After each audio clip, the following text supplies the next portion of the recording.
Hello दोस्तों, मैं आपका दोस्त सागर हाजिर हूँ सामने आपके फिर से एक नए ट्रिक के साथ, नहीं दोस्तों बल्कि नए सब्जेक्ट के साथ। दोस्तों आज से हम अपना ज्योग्राफी स्टार्ट करेंगे।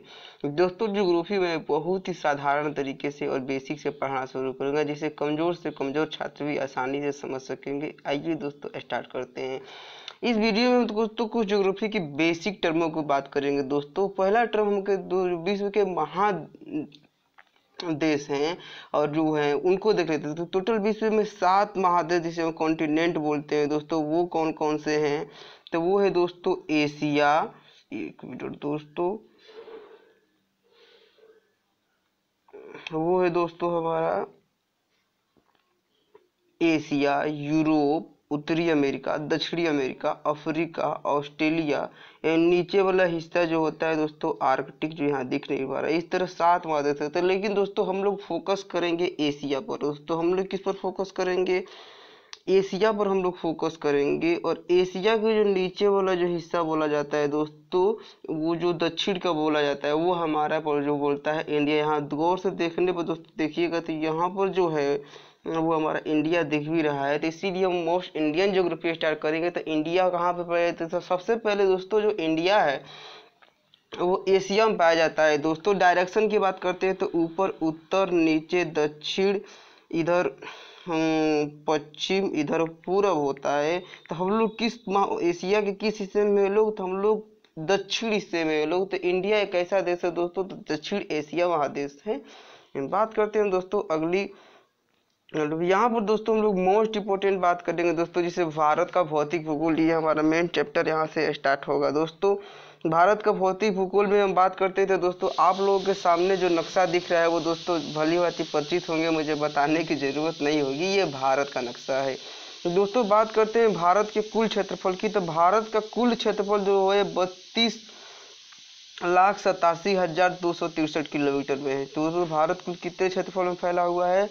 तो 32,87,263 किलोमीटर स्क्वायर में भारत का कुल क्षेत्रफल फैला हुआ है। दोस्तों बात करते हैं भारत का जो लंबाई को दोस्तों, तो जो दक्षिण से उत्तर की जो लंबाई होती है दोस्तों, ये उत्तर है और ये क्या है? दक्षिण। तो दोस्तों जो दक्षिण से उत्तर की जो लंबाई होती है वो 3214 किलोमीटर होती है दोस्तों। और जो बात करते हैं दोस्तों पूरब से पश्चिम की ओर, पूरब से पश्चिम की ओर जो दोस्तों लंबाई होती है वो 2933 किलोमीटर होती है दोस्तों। वो कितना होती है दोस्तों? 2933 किलोमीटर होती है। तो इस तरह जान गए दोस्तों।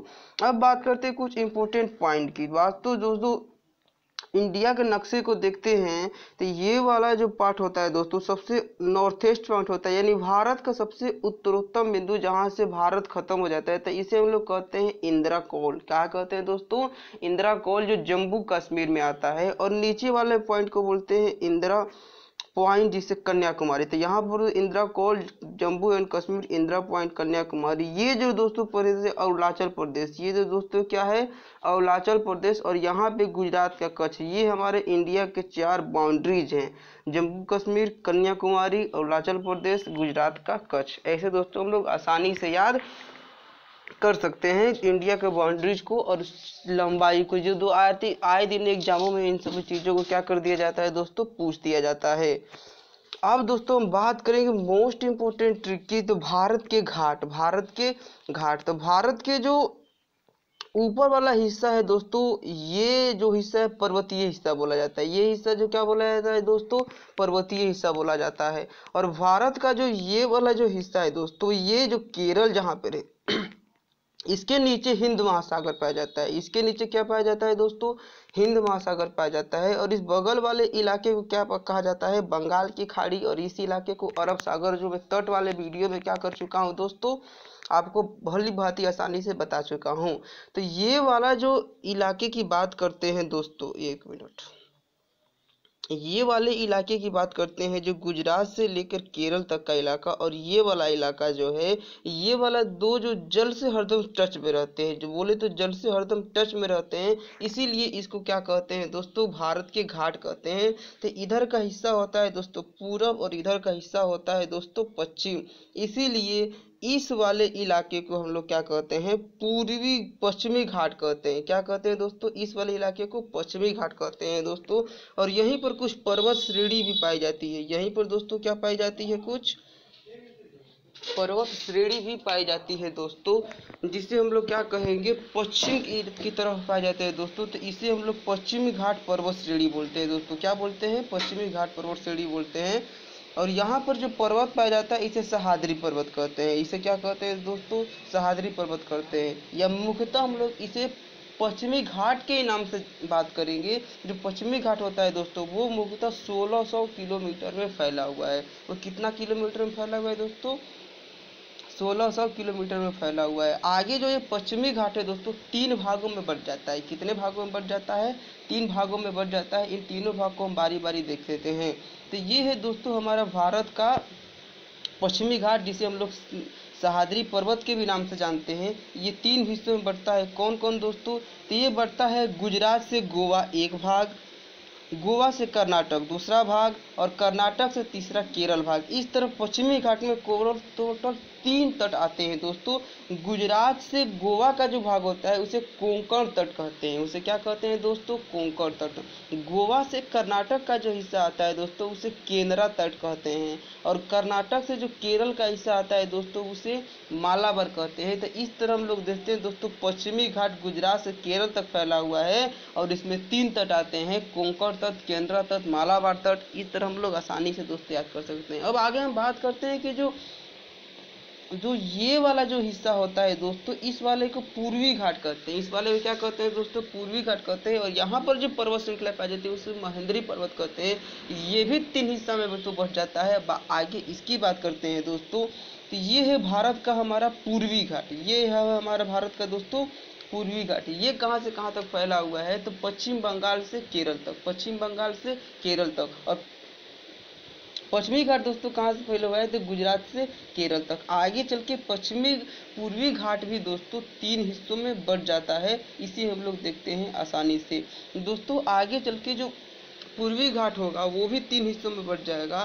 केरल से आंध्र प्रदेश का जो हिस्सा बोला जाता है दोस्तों, इसे कोरोमंडल तट कहते हैं। इसे क्या कहते हैं दोस्तों, कोरोमंडल तट कहते हैं दोस्तों। और आंध्र प्रदेश से पश्चिम बंगाल का जो इलाका होता है उसे डेल्टा क्षेत्र कहते हैं। जैसे भारत का सुंदरबन डेल्टा यहीं पे पाया जाता है दोस्तों।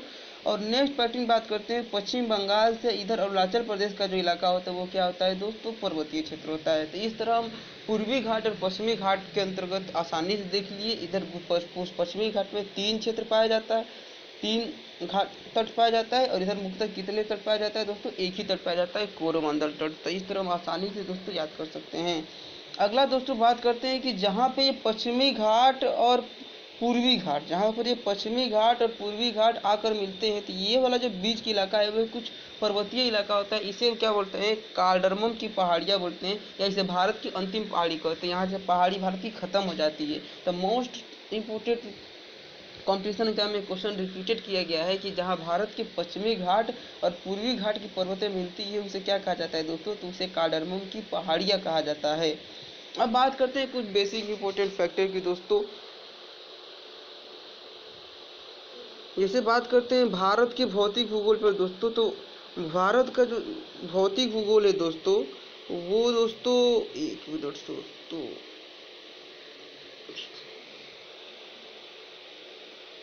एक मिनट दोस्तों,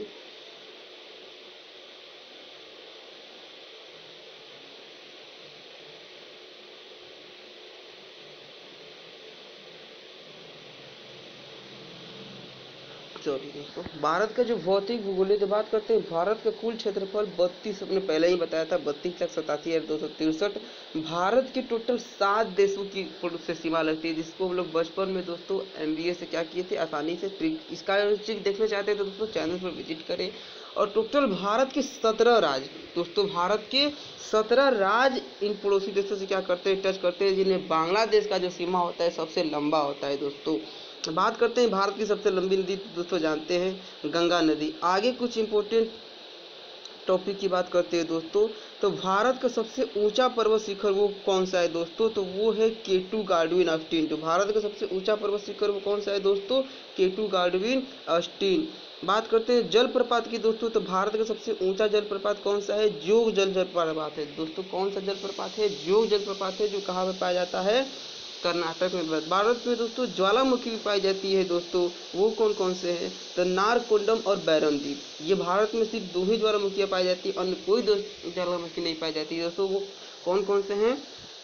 नारकोंडम और बैराद्वीप, ये दोनों ज्वालामुखी कहाँ पर पाई जाती है दोस्तों? अंडमान निकोबार द्वीप समूह में पाई जाती है। कहाँ पर पाई जाती है दोस्तों? अंडमान निकोबार। और मोस्ट इंपोर्टेंट क्वेश्चन त्रिपुरा राज्य, ऐसे कॉम्पिटिशन में भी क्वेश्चन पूछा गया है, कौन सा ऐसा राज्य है जो बांग्लादेश से तीनों तरफ से घिरा हुआ है, या कौन सा ऐसा राज्य है जो तीनों तरफ से विदेशी सीमाओं से घिरा हुआ है? तो वो हमारा राज्य है दोस्तों त्रिपुरा। इस तरह से इंडियन ज्योग्राफी से मोस्ट इंपोर्टेंट फैक्ट को हम देखते हैं। अब हम फिर नया टॉपिक की तरफ बढ़ेंगे, जो हमारा क्या होगा दोस्तों? इंडियन सॉइल, या बोल रहे तो भारतीय मिट्टी। तो बात करते हैं दोस्तों भारतीय कृषि विभाग, जो कहाँ पर है दोस्तों? दिल्ली में है। भारतीय कृषि विभाग का मुख्यालय कहाँ पर है? दिल्ली में है। उसने भारत में 8 तरह के मिट्टियों का पहचान किया। उसने दोस्तों भारत में कितने तरह का मिट्टियों का पहचान किया है? 8 तरह के मिट्टियों की पहचान किया है। कौन कौन दोस्तों? तो पहला है पर्वतीय मिट्टी, दूसरा जलोढ़ मिट्टी, तीसरा काली मिट्टी, चौथा लाल मिट्टी, पांचवा लेटेराइट मृदा, छठा मरुस्थलीय मृदा, सातवां पीटम दलदली मिट्टी, और 8वां दोस्तों है लवणीय मृदा। लेकिन हमें दोस्तों मुख्यतः 4 ही प्रकार के मृदाओं को पढ़ना है, क्योंकि 4 ही प्रकार के मृदाओं से क्वेश्चन आते हैं। वो कौन कौन दोस्तों? तो जलोढ़ मृदा, काली मृदा और लाल मृदा, लेटेराइट मृदा। इन्हीं मुख्यतः 4 मृदाओं को हमें पढ़ना है दोस्तों। बाकी तो मृदाओं से कोई ज़्यादा क्वेश्चन नहीं आते हैं, हमें पढ़ने की भी ज़रूरत नहीं है दोस्तों। बात करते हैं अगली मिट्टी के बारे में। तो भारत की जो दोस्तों मोस्ट इम्पोर्टेंट कोई भी मृदा हो, उनमें 3 चीज़ों की कमी पाई जाती है। उनमें कितने तत्वों की कमी पाई जाती है दोस्तों? उनमें 3 तत्वों की कमी पाई जाती है। पहला ह्यूमस, नाइट्रोजन, फास्फोरस। कोई भी मिट्टी हो 8 प्रकार में, उनमें 3 चीज़ों की कमी पाई जाएगी, ह्यूमस की, नाइट्रोजन की और फास्फोरस की। क्लियर दोस्तों? आगे बात करते हैं, हमारा जो मोस्ट इम्पोर्टेंट मृदा आता है दोस्तों, वो कौन सा मृदा आता है? हमारा जलोढ़ मृदा। तो जलोढ़ मृदा जो भारत के सर्वाधिक क्षेत्र में पाया जाता है दोस्तों, ये कितना % क्षेत्र में पाया जाता है? ये 43% के क्षेत्र में पाया जाता है। ये दोस्तों कैसे बनता है? तो नदियों के द्वारा बहा कर लाई गई मिट्टी, जब नदियाँ एक जगह से दूसरे जगह लाती है, नदी वाले वीडियो में इस प्रक्रिया को हम बताएंगे। जब नदियाँ एक जगह से दूसरी जगह बहती हैं तो अपने साथ उपजाऊ मिट्टियों को भी क्या करती हैं? बहाकर ले जाती हैं। इसी मिट्टियों से जो मृदा का निर्माण होता है, इसे जलोढ़ मृदा कहा जाता है। ये 2 प्रकार की होती है, खादर और बांगर। जो पुरानी मिट्टी होती है, नदियों के द्वारा बहाकर लाए गए पुरानी मिट्टी को क्या कहते हैं दोस्तों? खादर कहते हैं। और बांगर, नदियों के द्वारा बहाकर लाई गई मिट्टी जो भी हाल ही में बहाकर ला कर रखी है, उसे क्या कहते हैं दोस्तों? बांगर कहते हैं। इस मिट्टी में जो बात होती है, यह मिट्टी बहुत अधिक उपजाऊ होती है, क्योंकि इसमें पोटास की मात्रा बहुत अत्यधिक होती है, और यह मुख्यतः गेहूं, मक्का और दलहन की फसल के लिए क्या होता है? बहुत ही ज़्यादा उपयुक्त होता है। इस तरह हम लोग एक मिट्टी को आराम से देख ली, वो कौन सा मिट्टी है दोस्तों? जलोढ़ मिट्टी। अगला दोस्तों मोस्ट इंपोर्टेंट मिट्टी पर मृदा की बात करेंगे, तो वो कौन सा है दोस्तों? काली मृदा। काली मृदा का जो दोस्तों निर्माण हुआ है, वो बेसाल चट्टानों के टूटनों से तथा ज्वालामुखी के प्रवाह से हुआ है। दोस्तों बात करते हैं कि जब ज्वालामुखी विस्फोट होता है, जब ज्वालामुखी जो क्या होता है दोस्तों विस्फोट होता है, तो इसके अंदर से जो लावा निकलती है, इसके अंदर से जो क्या करती है, लावा निकलने के बाद से जब धरती पर जो जमना शुरू कर देती है दोस्तों, और इसके साथ राख भी निकलती है, इसी से दोस्तों क्या होता है? काली मिट्टी का निर्माण होता है। नहीं तो बेसाल चट्टानों के टूटने से इसका क्या होता है दोस्तों? निर्माण होता है। इसका जो काला रंग होता है वो दोस्तों टिटेनेफेरस मैग्नेटाइट के कारण होता है। इसका दोस्तों जो काला रंग होता है वो किसके कारण होता है? टिटेनेफेरस मैग्नेटाइट के कारण होता है दोस्तों। और इसमें जो क्या पाई जाती है दोस्तों? कार्बनिक पदार्थों की सबसे अधिक मात्रा पाई जाती है दोस्तों। क्लियर?